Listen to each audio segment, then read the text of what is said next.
General Beton Calcestruzzi, a fianco di chi costruisce e lavora in qualità. General Beton è presente in tutto il Veneto, Friuli, Venezia Giulia e all'estero.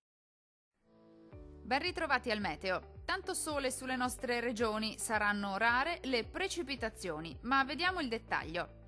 Sul Veneto sarà ampiamente soleggiato ovunque al mattino. Dal pomeriggio non si esclude qualche breve acquazzone di calore sui monti, altrove invece si manterrà buono con cielo sereno o al massimo poco nuvoloso ovunque. Temperature minime tra 19 e 24 gradi, valori massimi abbastanza caldi tra 31 e 35 gradi. Spostiamoci ora a vedere la situazione del Friuli Venezia Giulia. Poche novità anche sulla nostra regione, il tempo sarà in prevalenza asciutto e stabile, con ampio soleggiamento al mattino, poi con qualche rovescio sulle Alpi, ma generalmente di breve durata.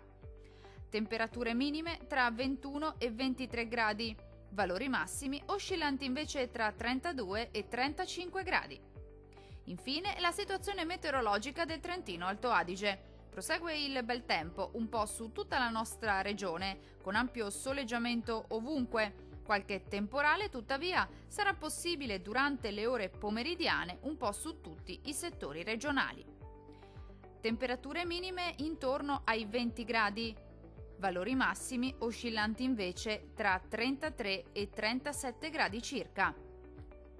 Dal meteo di Antenna 3 per ora è tutto. Arrivederci al prossimo aggiornamento.